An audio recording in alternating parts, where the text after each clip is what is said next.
The following is rated not safe for work.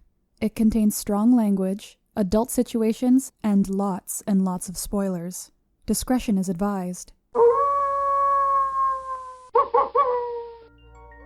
In the criminal justice system, cinematic-based offenses are considered especially heinous. The dedicated attorneys who investigate these villainous films are members of an elite squad known as the Reels of Justice. These are their stories.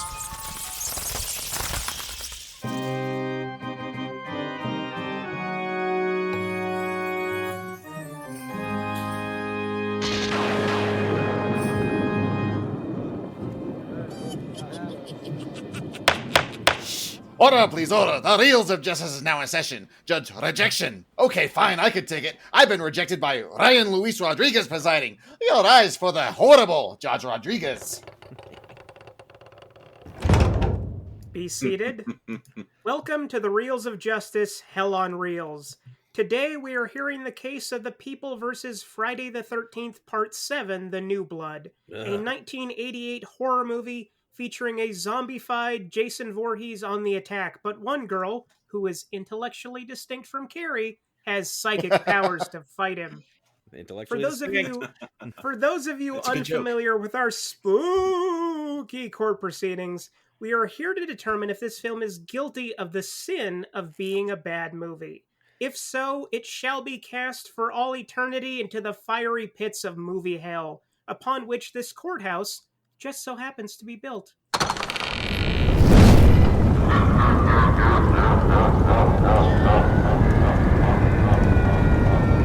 Big Ben Haslar, you're representing the prosecution. You may present your opening statement. Your Honor, I would like to request a mistrial on the grounds that 3 of the jurors selected have already weighed in on this film. Ryan Luis Rodriguez has said of all of the 13th movies that they're not good enough for him to care. Mr. Maynard has said of The New Blood specifically that, and I quote, "I love that one. It's so bonkers, but you're talking about an undead zombie in a hockey mask already. Why are you showing restraint?" And I'm fairly sure Mr. Schlender has an I Heart Hotter tattoo. These individuals cannot be trusted to deliver a fair verdict, Your Honor. Yeah, I'm not going to approve that one, but you could keep going. Oh, I can't blame a guy for trying. Well, they say justice is blind, and now we know why. Friday the 13th, Part 7, The New Blood, was born, like most entries in this franchise, out of a franchise that keeps trying to end, but inconceivably still continued to have sequels greenlit, because they were cheap enough to make, and for whatever reason, fans were loyal enough to keep showing up, out of loyalty for the originals that kept them returning, out of morbid curiosity, as they kill off characters, resurrect characters, try to introduce new unpopular villains, and oh shoot, that sucks. Let's go back to Jason again. We're left with a journey that is bereft of any true inspiration that would have had the original spirit. Try and watch any of the original Fridays back to back with this one, and tell me that they fit together with any sort of theme or masterful writing going on. And as for The New Blood, they start looking elsewhere by saying, well, hey, Freddy Krueger is popular, right? Let's just have those two fight. That'll be an easy sequel to fart out. And while that eventually did happen, at this time they couldn't secure the rights to Freddy. So they thought, okay, well, hey, Carrie's a popular horror movie, let's just do that. Although they couldn't get the rights to her either, so they settled on a Sam's Choice sure-fine version of Carrie and created this generic version named Tina. Tina is nowhere near as complex or tortured a character as Carrie, though, which makes this a lame Carrie-esque movie and a lame Friday sequel. And for a franchise that promised to have a final entry, a new Friday, continuing to live into another new entry, it's time we put the final nail in this coffin and just save ourselves the torture of having to endure this and similar lumbering, unplanned horror heptologies like Saw, Paranormal Activity, Nightmare on Elm Street, Halloween, etc., etc., etc. Just cut them off. They're clearly out of ideas to their progenitors' true spirits. Don't forget Friday After Next. Thank you, Mr. Haslar. And may I ask, do you need a hug? I might, Your Honor. Come here. I hope you feel better. Ryan Appearing on behalf of the defense is Mr. Clay Keller. Please present your opening statement.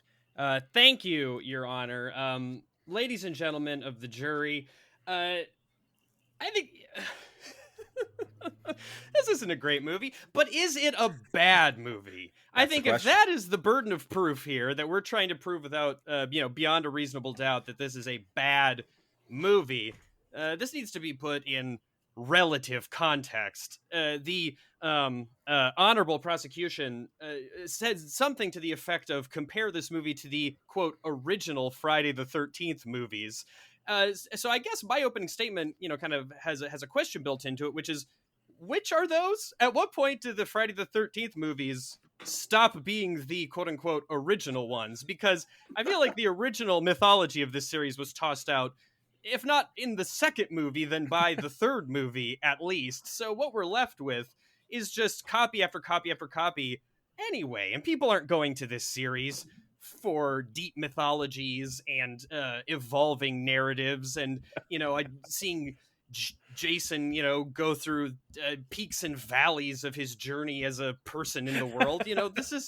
This is a formula, and people show up for the formula. And I have to say that when they've hit a wall here after having killed Jason, brought Jason back, and killed Jason again, I think it is somewhat inspired. It was kind of the prosecution characterized this as lazy or something, but I think it kind of fucking rocks that the idea was, what if Jason has to fight basically like an X-Men girl?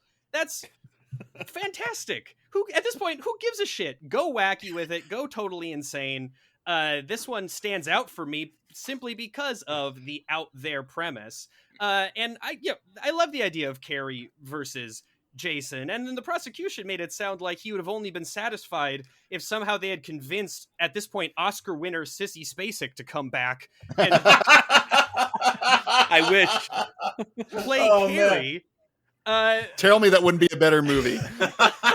As far as I'm concerned, knockoff Carrie acquits herself just fine in this movie, and of course, in terms of for people who are concerned about the legacy and the history of the franchise, this is the first appearance of Kane Hodder, the only person to ever reprise the role of Jason. So I feel like this one is important historically. It stands out for having a completely unique, to some extent, premise. And I would say it is easily the fifth best Friday movie. So by that measure, I don't think it can be fairly described or dismissed as simply bad. Thank you, Mr. Keller. Mr. Haslar, you may Why proceed with your doesn't first Clay exhibit. get a hug, Your Honor? You hug the other guy. He's not hyperventilating like I am. Come here, Clay. Come here. There you go. Mr. Haslar, you may proceed with your first exhibit. Oh, I'm getting more hugs by the time this night's over. Members of the court, How ominous. I would like to call you all to the stand for a moment and have you ask yourselves a question. What is it that you watch a Friday the 13th film for? The answer is the kills, of course. We want them, and we want them bloody, and we want them brutal. When judging whether or not a film is successful, we ask if it accomplishes what it set out to do. So on this, the prosecution team and I charged the New Blood with the crime of not fulfilling its mission. The kills in this movie are lame. They're neutered because the MPAA wanted to slap an X rating on it, so they kept cutting away any real gore. And legend says that they shot like more versions of this thing, but what we're left with is, we're missing the stabbings, we're missing the blood. A lot of it's left to the imagination, or the scenes are just very short. There's a scene where Jason slams a woman against a tree in her sleeping bag, and it said in the original that this would have been done like 5 or 6 times. And yeah, that would have been thrilling. Bam! She's still not moving. Bam! Maybe the sound of bones cracking. Bam! Bam! Bam! But what we get here is one hit and she's out. That's boring. The fault may be with the MPAA, but I'm sure the producers of this film would have liked to show us more. Sure, I'll grant you that. But what we have in the theatrical cut, which is what is on trial here, based on that alone, the film must find it guilty because these kills are neutered. Mr. Keller, is this film neutered because of its deaths?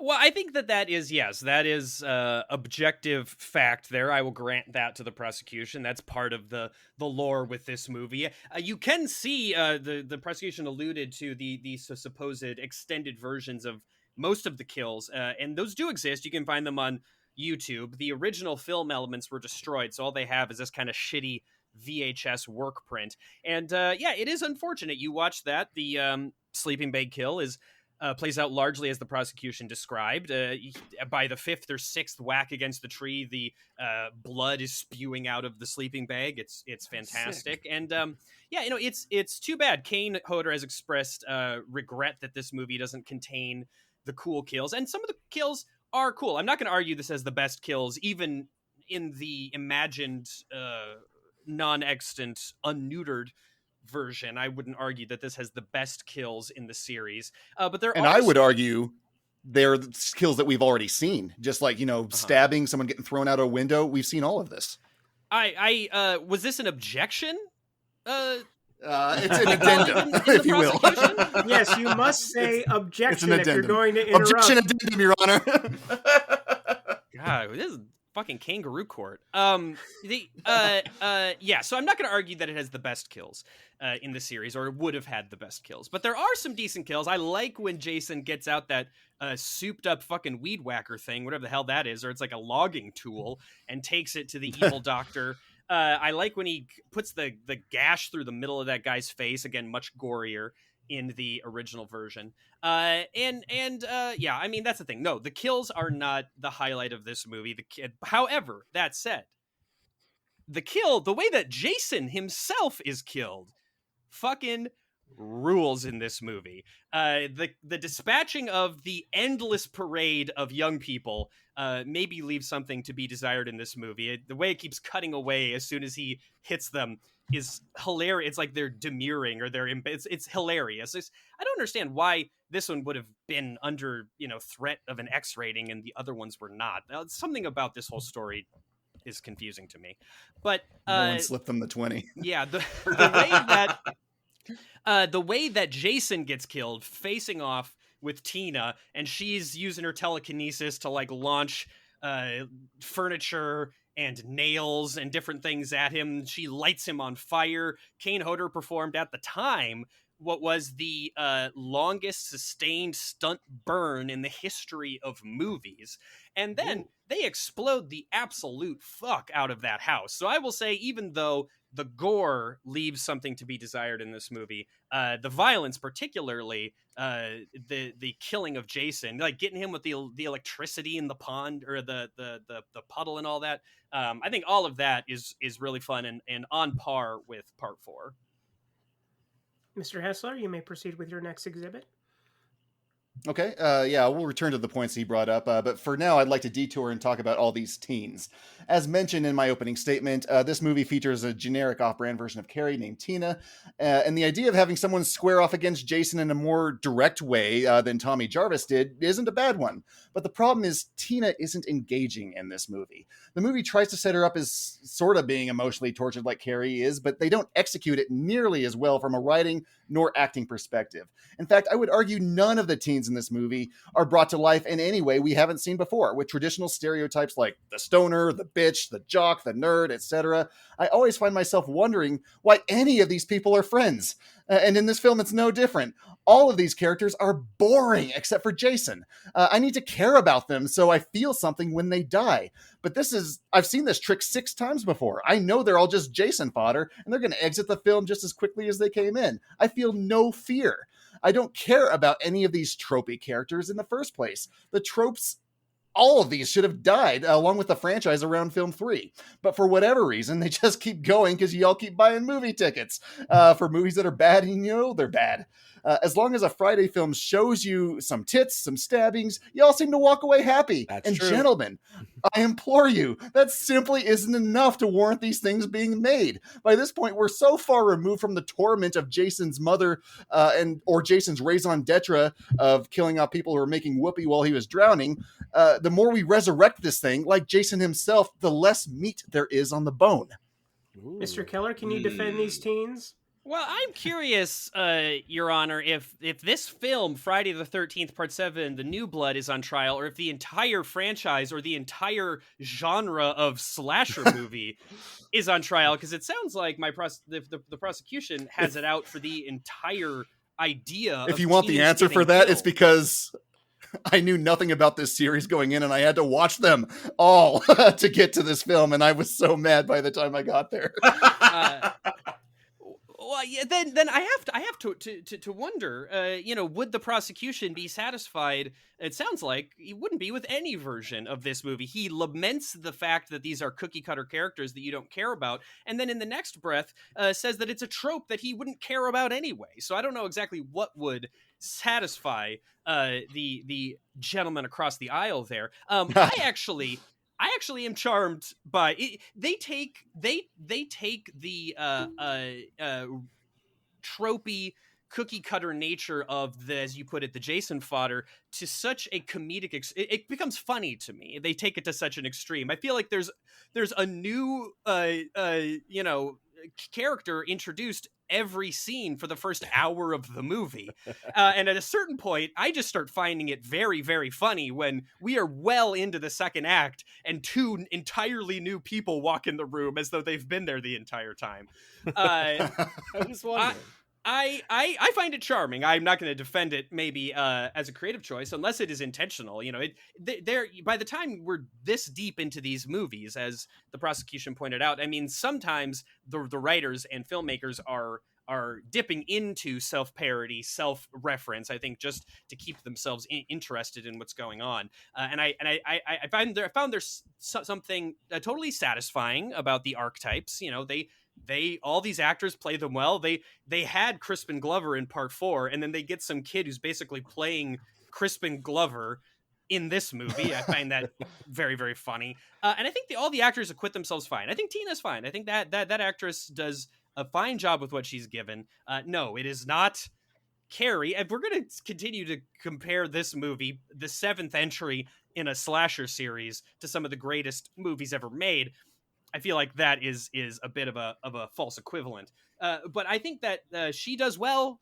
She's not the worst of the Friday Final Girls. She's not the best of the Friday Final Girls. But I think she's totally fine. And again, I like the kids. The handsome guy, again, not the best bland handsome guy in the series, not the worst bland handsome guy in the series. I think that they all acquit themselves fine. And I do actually quite like the 1%er yuppie bitch girl. She's really really chewing the scenery with both fists, just ripping it up and cramming it in her mouth. So I like her quite a bit, actually. And in the deleted scenes, again, I know it's inadmissible, but in the deleted scenes, she has a couple more bits that are a lot of fun. Mr. Haslar? As a bland, handsome guy, I feel misrepresented. I'm just saying. You're not that handsome. The film opens up with a previously on Friday the 13th, which skips over the fact that Jason was hacked up by a motorboat. It's in moments like these that I'm reminded of Annie Wilkes' monologue in Misery, where she shouts at the crowd who cheers and asks if they have amnesia. Jason got chopped up by the cockadoodie motorboat, okay? That isn't what happened. And this segment has nothing to pull up from the archives to help me understand why psychokinetics all of a sudden exists in this universe. Because I'm not even really sure. Objection, because it fucking rocks. Here. That's why. I'm going to sustain Because they're that out of one. ideas. They're out of ideas, Your Honor. Sustained. I'm not even really sure if these films give us a reason why Jason is immortal. I know the lightning bolt hit his corpse in 6, but does that really account for it? I still have questions.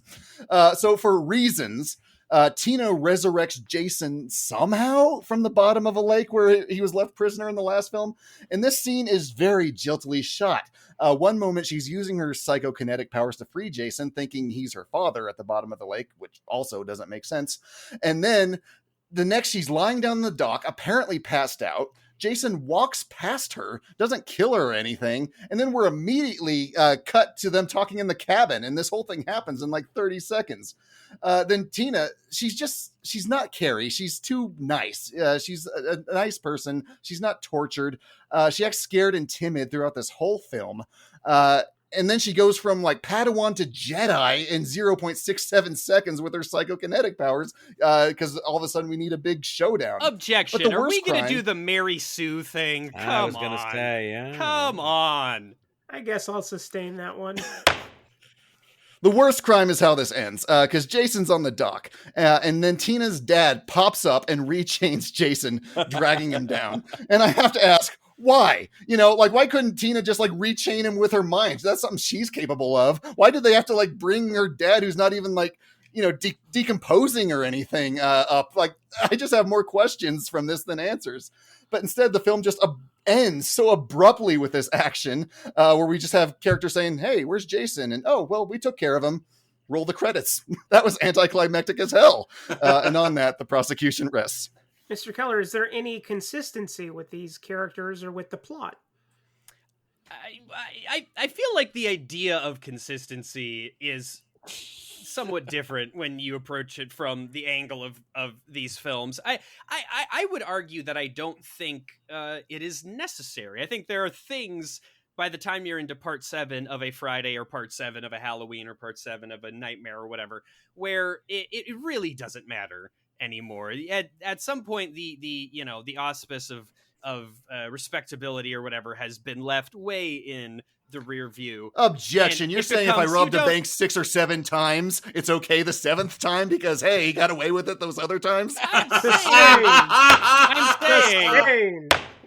saying you don't go to McDonald's and take a bite of your burger and go, "No, this isn't medium rare and it doesn't have pulled pork on top of it," or whatever. I do. It's, you know what you're getting into. And I think that this one is a completely serviceable film. The logic jumps, the internal logic is not entirely there. It sort of evolves as it goes along. And I know I could not explain why the father is resurrected temporarily at the end of the movie, seemingly to give him some sort of a absolution or something, when he was, if I'm not mistaken, in the opening part of the movie, beating the mom, and that is why Tina condemned him to death.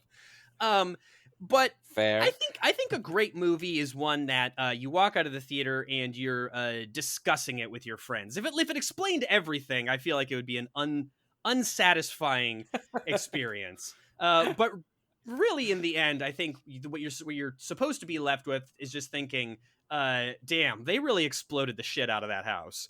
And that is... They sure did. That is the feeling that I left. Not the theater, of course. I was 4 months old, but that's the feeling I left my couch with when I watched this movie both times that I have seen it. I will also say I agree that the ending, the very end of the movie, is a bit of an anticlimactic moment. And again, going back to the deleted scenes, there's this terrific scene where this guy is out on the lake. He's fishing. He's caught something.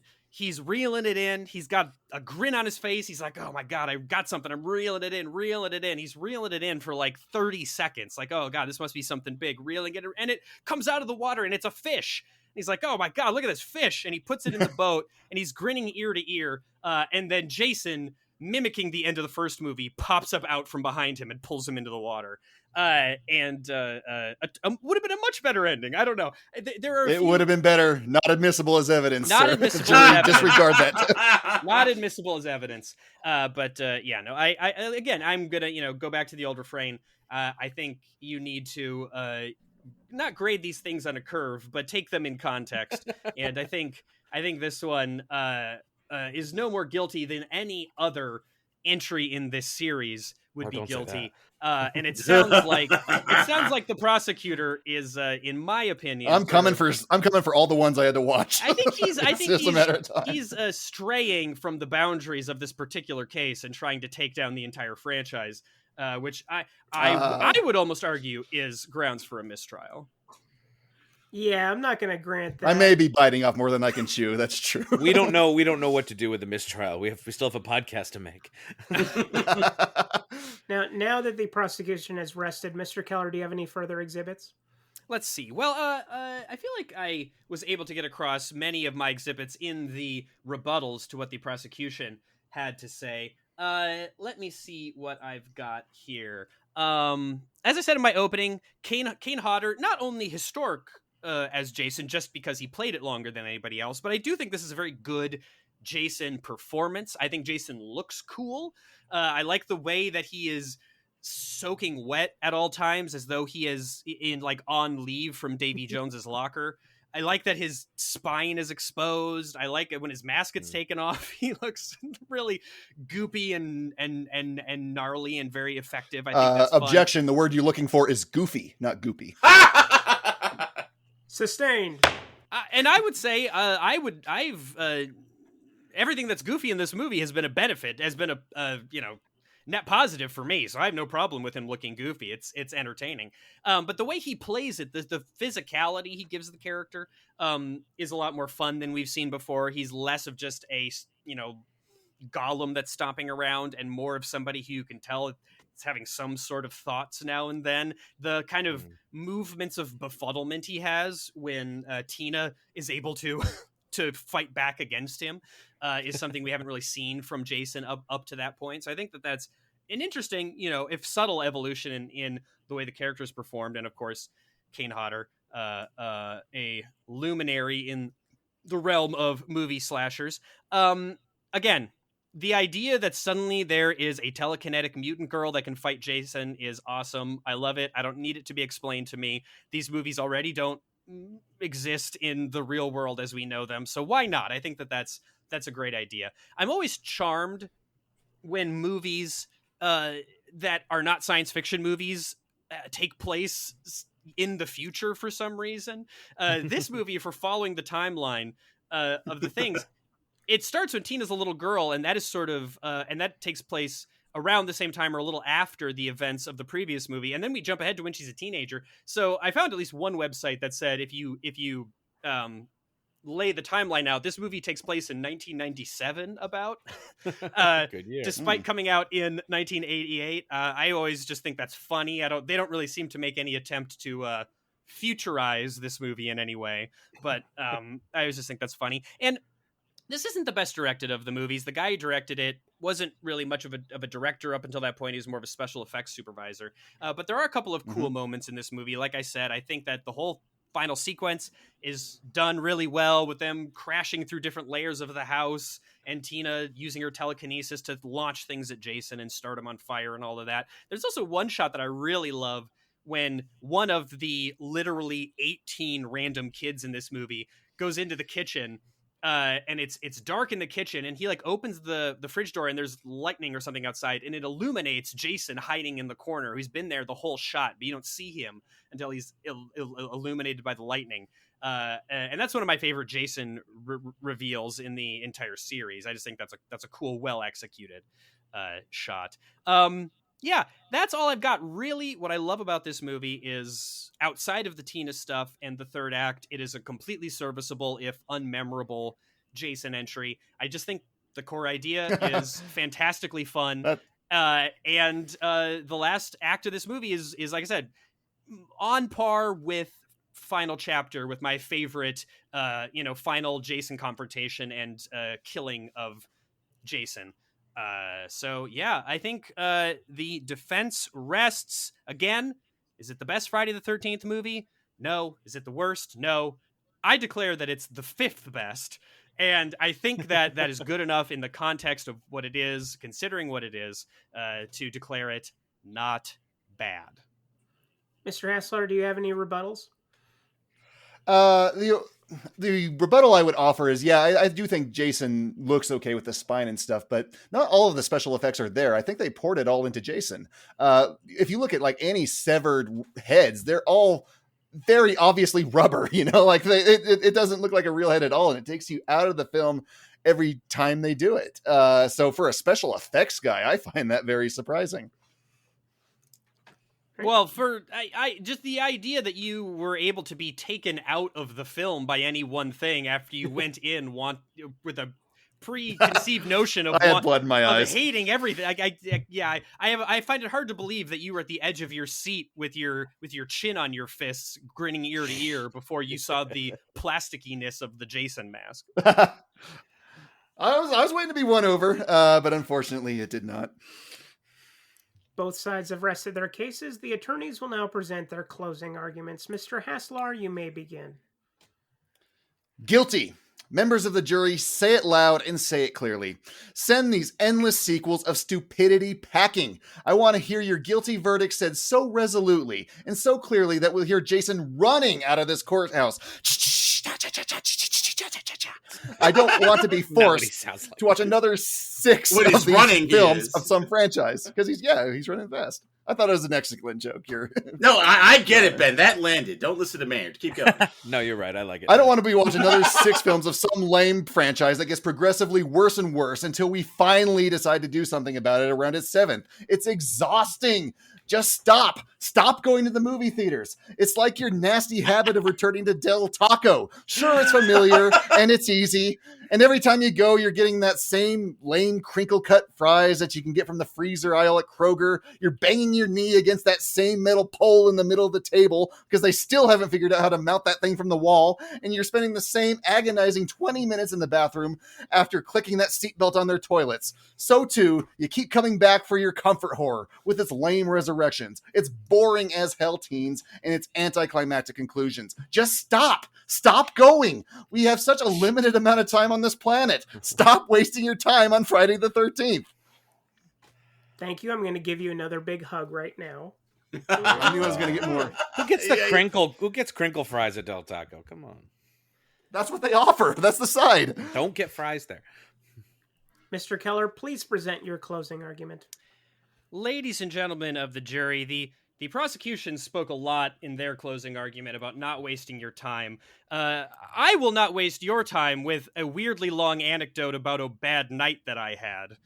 I will only... It's your time, sir.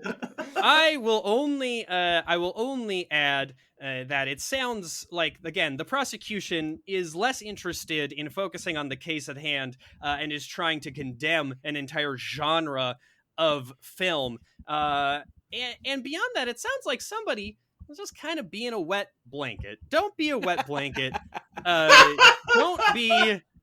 Don't be embarrassed of what you enjoy. And again, the burden of proof, to convict this movie is that it is objectively bad. I think this, like I said, this needs to be taken in context with the series. If you look at the totality, this is, the prosecution wants us to look at the totality of this franchise, and his suggestion is to throw it away.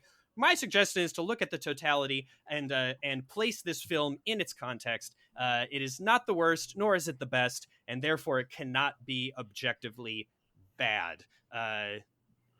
The defense rests. Thank you both. Members of the jury, Mr. Maynard Bangs, Mr. Dylan J. Schlender, and Mr. They say he died as a boy, but he keeps coming back, Ryan Luis Rodriguez. You have all heard the facts concerning this case.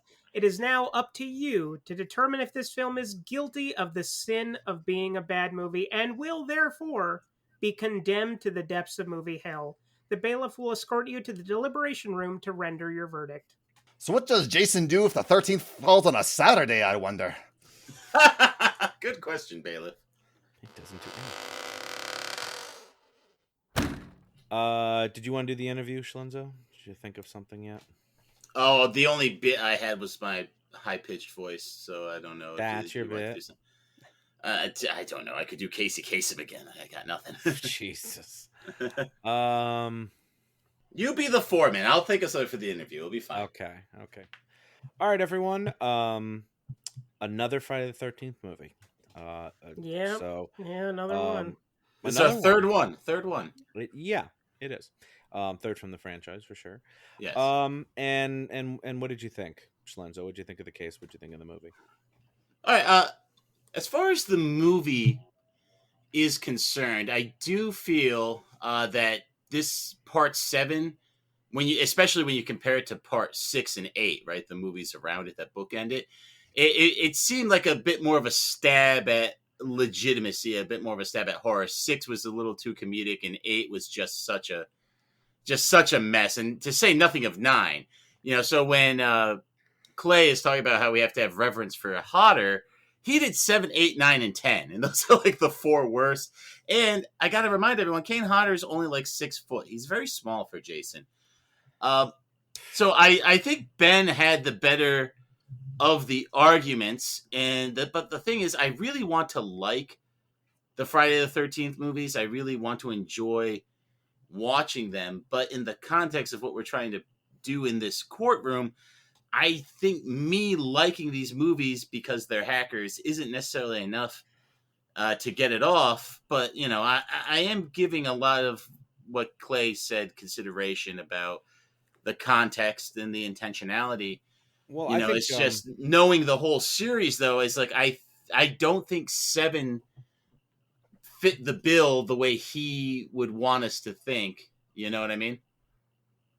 Well, I think Clay had a lot of interesting points about how Ben, the prosecution, went after kind of the franchise and maybe genre as a whole. And I think he was right to contextualize is that this movie is just trying to be a very cheap slasher. It is just trying to give you a lot of nudity and gore. And Ben was right to add that this movie doesn't have a lot of gore. I didn't think about it as much, but it really doesn't. And that brought The violence is pretty toned down. It is. Yeah, I mean, but some of it's implied. Like I love the sleeping bag kill because I know what happens when the camera cuts away, and my brain fills that in. But it was done to better effect in Jason X. Yeah, kind of as an homage, though. Yeah, because they wanted to do it the right way. That's why they did it again. It is funnier. Rye Guy, what are you thinking? Well, this is the second time I saw this. And I remember the first time being extremely angry that I spent the 90 minutes to watch it. And in rewatching it, it's not as irredeemably terrible as I once thought. It's not good, but it's not the worst. That would be Jason Takes Manhattan. Sure. But it's still bad, though. So going into this, I was extremely skeptical what the defense would have to say, but then in listening to several of his points, I kind of had to concede a lot of my splenic venting, and I'm not nearly as mad right now as I was going into this. Yeah, so like for every time I've seen this movie, I've always seen it in the context of the franchise. I'm always watching the whole series, and I don't really agree with Dylan here. Like I remember nothing about 3, 4, 5, and 6. They all blend together to me. They are all just the same thing. It is just Jason doing the same thing the whole time. Yeah, even in 5, you're saying? Yes, I don't remember it. Like I couldn't tell you because Jason's Jason's not in 5, dude. Well, exactly. There's a reason why you're I coming don't across remember as it. a poser. You're coming Not across at as a all. poser. I'm telling you, I've seen them all in the row, and I don't remember anything. 7's the one I remember because it does something interesting. It tries to do the psychic kinetic powers, and like to what the prosecution said, like how did she get powers? They never explain in Carrie how she got powers. They never really explain in X-Men how any of them get powers. They're just born that way. You know, it's Maybelline, baby. So, you know, I don't care that we don't get an explanation for why she has powers. It's just cool that somebody finally has some supernatural ability to fight back. Yeah, but I'm still bummed out that nobody ever pulls the scanners.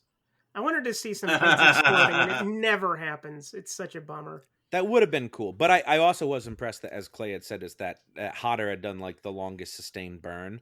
And like in the same way that we value practical effects here, I mean, stunt work should be valued, and that's an impressive stunt. Oh, it is. Kane Hodder actually has like scars over his body for the burn work and stuff that he's done. So see, I've got nothing against Kane Hodder. He's just too short. Let Ryan talk. I thought that the longest sustained burn was Halloween 2, but I guess since that was before, I guess this exceeded that. I'm not sure, but yeah, and it may not have been on camera, right? Like he may have been on fire longer than they even showed us. And I will concede that is impressive. Yeah. But something that was brought up during the case is the timeline of these movies, which I was trying to piece together without the influence of Wikipedia. And just looking at it, that every new installment jumps ahead further in time, but it's always the present day. There should be flying cars and jetpacks in these movies. That would make them empirically 25% better. Hey, that's what makes Jason X so great. Right there. It finally catches up. Finally catches up for you. No, no, Jason X does make up for a lot of lost time because the timeline in this franchise is kind of whacked. Yeah, well, I blame 8 for that. Yeah. So Schlenzo, what are you thinking? Well, I think on the merits of the case, I thought Ben brought up a lot of good points. I appreciate that Clay was saying we have to contextualize it, but I think he conceded maybe just a little too much to Ben. And the more I think about, once you start getting past like 4, it's funny because Clay's like, well, what are the original movies? And I think it's fair to maybe cut it off at 4, maybe even cut it off at 1, and then you talk about goes off the rails. The point is, once you get past 4, you're in a different territory, and I just think these are enjoyable bad movies, hackers, if you will. So, based on the merits, I'm going guilty. Rye guy? Since I know this will sink it or not, what do I go Just vote with? for your heart, man. Just vote your truth. Yeah, I gotta go guilty. I can't support this movie. I just can't. Oh, that is fine. Now, I have said I like this one, and despite not remembering shit about 5, that's exactly the problem. I don't remember very much about any of the movies before this. 7 is the one I always remember after 2. You remember a lot of bad movies. Yes, but not a lot in this series. They all do really run together for me. But I'll always remember the one where he had to fight the psychic girl, and the one he goes to New York, and like those are the memorable ones to me. And besides that, I think it is just a slasher. I am there for as many teens as we can kill. I'm there for nudity. And I think that the couple of teens in here, like the poshy blonde, she is chewing the scenery.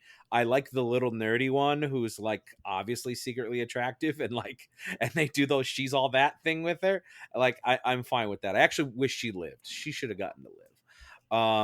So That's I'm not gonna how go. these movies work. It would have been nice. And so I'm gonna go not guilty. Boo! That's still 2-1. So we got to get out there and tell that very handsome judge. He's not going to give you a hug now. I never expected him to. Mr. Foreman, have you reached a verdict? We have, Your Honor. In the case of The People versus Friday the 13th, Part 7, The New Blood, we find the defendant guilty of being a bad movie. Boo! Exactly. The verdict is so rendered.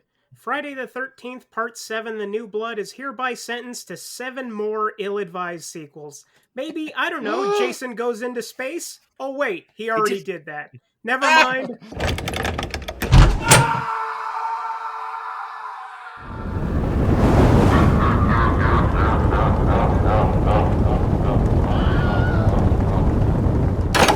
Court is adjourned. This is Jason Moorhees, reported to you live from outside the Reels of Justice. This is why I never talk. Big Ben You Haslar. told me you were going to come up with something good. No, I know. This is all I got. Big Ben Haslar, would you care to share your thoughts on the jury's verdict? Well, I'd like to apologize to my colleague on the other side of the aisle for coming off as heated. I did have to watch more of these films than I would have cared for. There was one juror who suggested I watch 3 through 7, and I don't feel like I needed to watch 5 at all. I was a little mad about that. But, I got some hugs from the judge, and I'm feeling a lot better. So my apologies to the other side of the aisle. I'm going to go take my Xanax, and I'm going to chill the hell out. I'm out. Thank you. And to further prove that I'm intellectually distinct, I wear lacrosse goggles, not a hockey mask. And here comes Clay Keller. Excuse me. Could we get a word on how you feel about today's verdict? Well, I think it goes without saying this is a serious miscarriage of justice. The prosecutor overzealously exceeded the bounds of the case, and I was disappointed to see that the jury was swayed by his frankly inappropriate approach to this entire thing.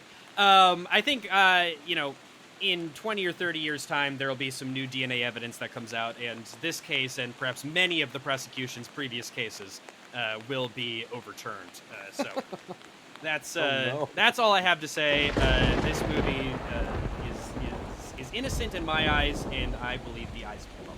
All right. Well, thank you very much. That's all we have from the courthouse today. Let's go back to the studio for post-trial analysis. Even more Elmo there at the end. I mean, maybe. Well, how many squeaky voices can people do? I'd like to hear Kane Hodder's squeaky voice. Well, No, you wouldn't. Yeah, He probably crushes it. The dude's very talented. But yeah, another Friday the 13th takes one to the gut. We're gonna have to keep trying. I did not remember he's not. No, we've let them 5. off so far. This is the first guilty one it's Wait, cut. you let them off. I did. Yeah. Don't blame Ryan me. helps. You Ryan all helps. No, I let regret. off number 8, and It you was found our this one second guilty? episode. No, We've I learned prosecuted so it. much. I We've listen, learned prosecuted so it. much. It was our second episode. We didn't Okay. know what we were doing. I I want an told you guys appeal. then. You made the I'm wrong going to bring in decision. an argument to the appeals court, and I'm going to bust out the old dusty book with the precedents in it and say, if you found Jason goes on a lake cruise to fucking innocent, I know. then No, you need to find this innocent. Oh my goodness. no. This is Well, the no, we'd end up beginning finding of both this- guilty. This is the beginning of the healing process. That's the point. I'm still not healed. I had to prosecute that fucking. It's the movie. I'm beginning still of the hurt. healing process, Ryan. All Give it time. right. Okay. We'll look into that appeals process one day, I'm We're sure. gonna have to do something one day with appeals. We're not going to. No. It's a fake movie. It's a fake movie court. Who cares what we say? So, Clay, what have you I been? care. What have you been up to lately? What have you been working on? Primarily just the podcast Screen Drafts is we're in our 4th year. No, just started our 5th year. Congrats. I guess I get confused because it's our 5th Scream Drafts season, but we did one of those Ooh. almost immediately when the show started. So anyway, I think we're Yeah, didn't you start in September? Yeah, we started in September. Anyway, we're into the 4th or 5th year of the show, one of those two. And we just started, of course, our October episodes, which we dub Scream Drafts. It's the entire month of October we do horror-themed drafts. If you're unfamiliar with my show, I think a lot of the guests who've been on my show have been on this show. It's we bring on people to what we call competitively collaborate in ranking definitive best of lists for different topics. There's alternating pick placements. There's trivia. There's vetoes. It's a movie discussion and ranking wrapped up into a little bit of strategy, a little bit of gamesmanship. So anyway, we have a lot of fun doing that. And what's up right now? I don't know when this episode is going to go up, but as we're recording it, we are in the midst of Scream Drafts time. Just did an A24 horror draft with Billy Ray Bruton and Kyle Anderson. Tough. Oh, I love Billy Ray. Billy Ray, yes, one of our probably our most veteran guest. The Don Rickles of Screen Drafts. Don't Absolutely. bring up Clive Barker to him. I Not a fan. do not intend to. And then we just recorded a horror comedy draft with Rebecca McKendry, David Ian McKendry, and Morgan Peter Brown, the creative team behind the Shudder movie Glorious, which just went up on Shudder. So Yes. we've had a lot of fun. We just did a live show at Fantastic Fest in Austin. So we're having a good time. If you like this show, you'll probably like that show. Yeah, absolutely. I say that all the time, but vice versa. But yeah, Scream Drafts sounds like it's going to be a lot of fun, and everyone's got to check out those out, and that is probably going on right now periodically. So Yeah, and that's a podcast. You can just find it anywhere you find a podcast, right? Or YouTube. Oh no, it is a podcast. Podcast. No, we there have not. you go, yeah. I think there is a YouTube page that I kind of just sit on, so no one else can take it. But no, we don't do a lot of video content yet. No, it is a podcast. There's a Patreon that has an unreasonable amount of bonus content on it every month. Yeah, there we go. Well, we've got another live show coming up, a virtual live show for the Seattle Queer Film Festival on Sunday, October 16th, I want to say, at 1 p.m. Pacific time. It's going to be Travell Anderson and Mikkel Street drafting Black queer films. So we're doing that for the Seattle Queer Film Festival. It's free if you want to watch a live show. Just Google Seattle Queer Film Festival Screen Drafts, and you can sign up for that. all right, that's probably right around the corner, considering when this airs, Ryan. Now, we always ask for recommendations from our guests for movies that you think people should see. And since it's October and we're doing Hell on Reels, we're asking for recommendations of a horror movie. So what is a horror or scary or spooky movie that you think people should see? Well, that is a tough question. There's a whole lot of horror movies that I think people ought to see. I'm going to plug one quick that doesn't really count because it involves my sister, and then I'll do kind of a different recommendation. My sister is a production designer, and she worked on she production designed the first segment of the new VHS movie, VHS 99, which is dropping on Shudder on October 20th.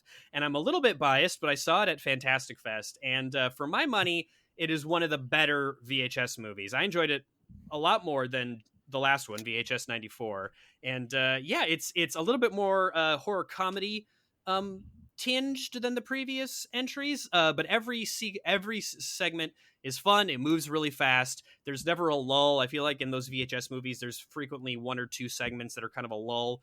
This one it's just very light on its feet and keeps moving from beginning to end and is a lot of fun. So if you're a fan of the VHS franchise, the new one is quite good. And you can look for my sister's name, Britt Keller, there in the credits as the production designer. So that's the Proud Brother. It's a franchise that doesn't get enough credit. It's a very good franchise. It is a very good franchise. Yeah, and I'm a big found footage guy, so so I enjoy those. Anyway, that's the Proud Brother plug. I will say, I don't remember who it was, but somebody... That's very sweet of you. Oh. If you would think that sweetness would have endeared itself to the jury more, but... I guess not. Hey, Ryan has a heart of stone. What are you going to do?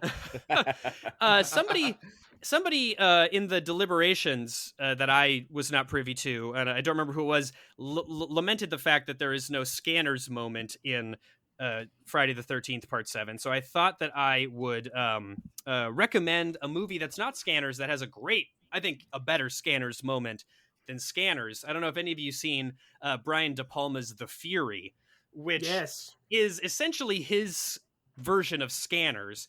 And actually, I like it more than Scanners. I love Cronenberg, but Scanners is not one of my favorites of his. I think it's a little long, and there's kind of a lot of downtime in it. The Fury is basically a proto X-Men kind of thing, where these young kids have superpowers, the government is hunting and exploiting them. Kirk Douglas is doing his last grasp at like action hero stuff, doing a lot of like running and jumping and climbing in windows and things.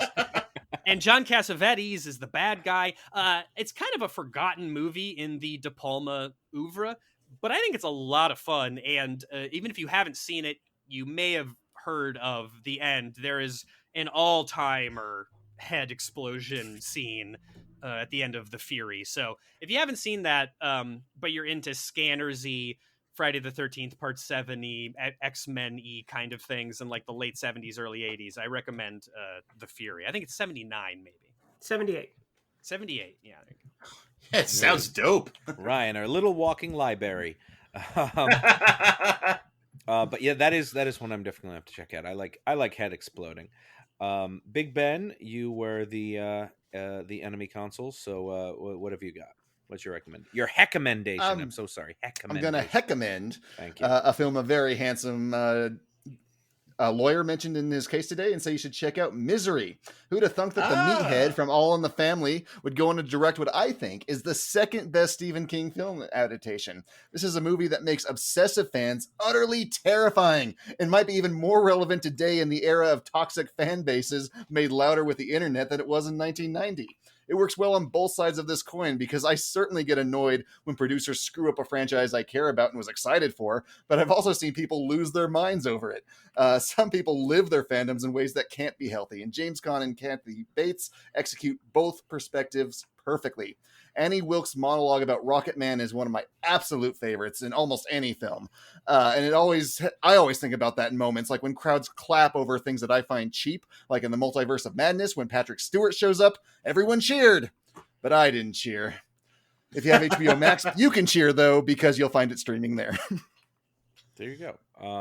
That's a great recommendation. What a Misery great movie, is great great. book too. And I do agree, Christine is the best adaptation. So good choice, Ben. Yes, that's the correct ranking. Yes, That's my third. now is there a show out there that could rank Stephen King adaptations for us?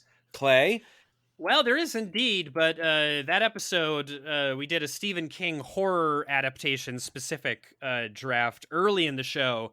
And unfortunately, Billy Ray was at the table for that one, so you guys might not be that pleased with how that one turned.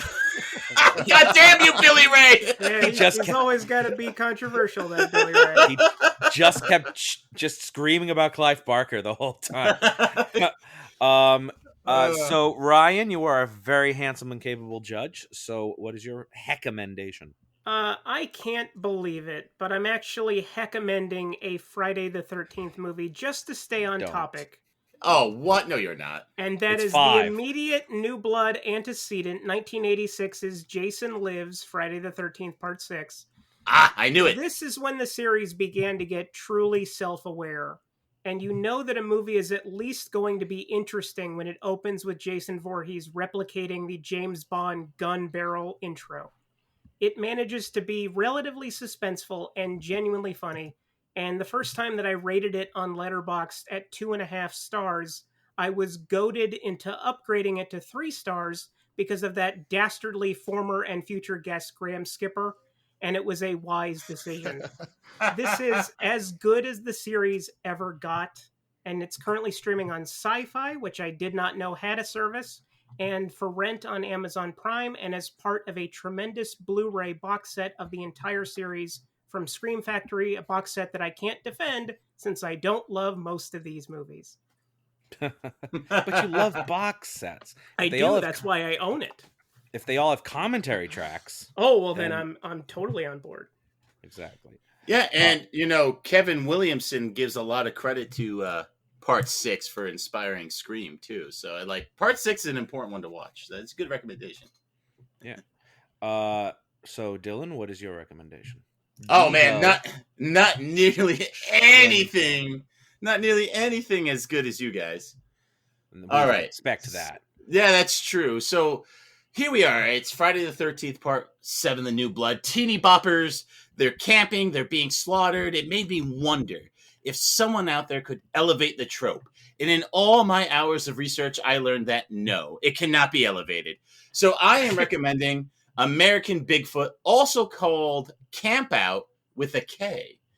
Here's the gimmick, right? A Bigfoot's baby is shot by a drunk hillbilly, causing the daddy Bigfoot to go on a killing spree. Now, don't let the all-star cast of Zach Galligan, Billy from Gremlins, or Clint Howard, numerous, fool you. This is a hacker of the highest order. Now, I do love that it follows the Jaws formula. You have a ranger, a researcher, and a cop, all after the Bigfoot. But as you might expect from a movie filmed in 1 week in Ohio, it is not altogether polished. So I feel we are due for a truly great Bigfoot movie one day. I really do. And an indie guy has to be the guy to do it. So that's why I am looking forward to the director's next movie about Bigfoot, which is called Sacred Grounds. So there you go. If you need to punch the hacker card this year, look up American Bigfoot. Can't believe you're just going to snub Harry and the Hendersons like that. I said truly great, and yes. I mean it from a monster point of view. That's a family feature. I guess. Then I was going to go. That's like calling Alf a monster show. I mean, I guess it's an alien. But it is. How does it rank in... where does this rank on the Clint Howard's greatest films list? Well, actually, Clint Howard's role in it is surprisingly subdued, so it's not as exuberant as Ticks, but it is much more out there than Apollo 13. So somewhere in between there. If only we had a podcast that would bravely and boldly rank the Clint Howard films for us. Is there a podcast out there that can rank Clint Howard movies? Unfortunately, guys, I think the person who would... most vocally demand to be part of that episode would be Billy Ray Bruton, so you probably would not be happy with how that one No, it would be Clint Howard. Clint Howard and Billy Ray Bruton. Get Clint on. I would love to have someone on. Early on in the show on the Patreon, we had Graham Skipper and Billy Ray do a Graham Skipper draft, but I would love to have someone like a Bruce Campbell or a Clint Howard or somebody come on and do their own filmography. That's kind of one of my goals. I think that would be a real high point for the show. We can make it happen. I think Clint Howard is he's gettable. Dude, I have a lot of success reaching out to some big names. I'll reach out to Clint Howard and see what we can do. We'll do a crossover. It'll be great. Everyone will love it. So I'll send us on home. There's not a lot of horror franchises that make it all the way to 7 entries plus. but there are certainly more than there should be, as usually the quality diminishes long before. And I'm not actually sure if my recommendation this week is an exception to that rule or not. 1998's Halloween H2O, 20 years later. This movie is a bit of a reboot and a bit of a retcon, a retboot, a bootcon? Bootcon. Bootcon. That's it. As it only serves as a sequel to Halloween 1 and 2. That idea I like. It also brings Jamie Lee Curtis back into the franchise as Laurie Strode, which I also like, but she's now changed her name and is working at a private boarding school and is the mother of a teenage son who looks exactly like Josh Hartnett for some reason. Unfortunately, Michael Myers tracks her down and picks up where he left off 20 years before. What the hell has Michael been doing in the meantime? I like to imagine he's been taking on odd jobs in the Pacific Northwest under the assumed identity of Mr. Bully Thwicket. So, I saw this in theaters when it came out, and I always remember generally liking it, but upon a recent review, when I went through the entire franchise, I found it much weaker than I recalled. The ending in particular really bugged me, but for a 7th entry into a franchise, I do think it punches above its weight, so I'm recommending it so our listeners can make up their own minds. Is Halloween H2O good? Please let me know. It's currently streaming on Fubo. Now, I wonder, is there a podcast out there that could rank all the Halloween movies? Clay? I got some bad news for you. Oh, no. It's Billy Ray again, isn't it?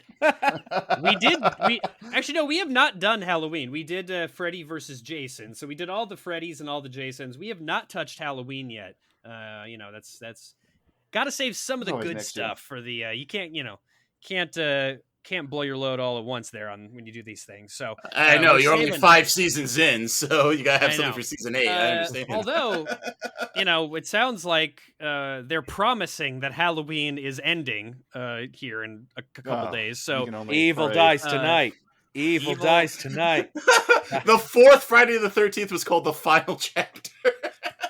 Which, for my money, is the best one, by the way. I agree, actually. I agree. Part 4 is... yeah, that's the one. Is fantastic. No, we have not done Halloween, but now there's, 11, 12 of them? 13 of them? I actually don't... I'm not entirely sure how many. There's, 11. Too many. 7. No, there's a lot. H2O If you're 7. including the Rob Zombie ones. H2O If you include the zombie ones. And then you've got the Busta Rhymes ones at 8. You've got the 2 Rob Zombies to 10.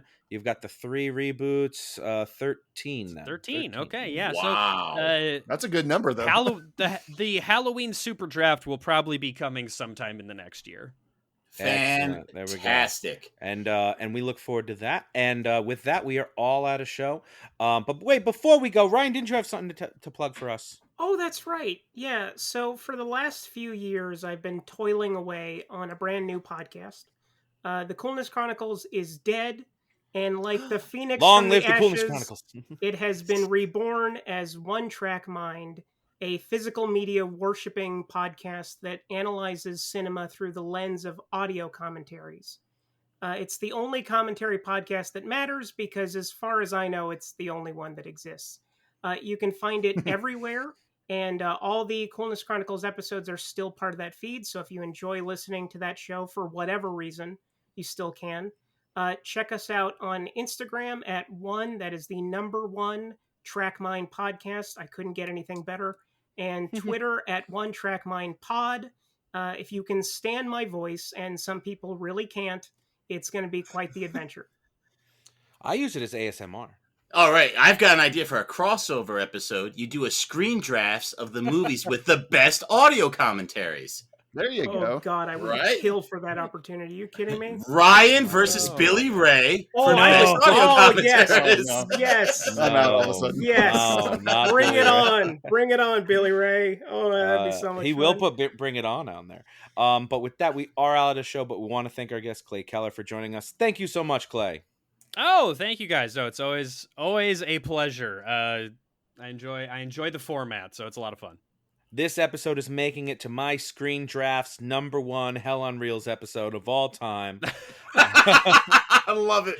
And we hope everyone else will join us again as well as the Reels of Justice keep turning. Count it. Jason.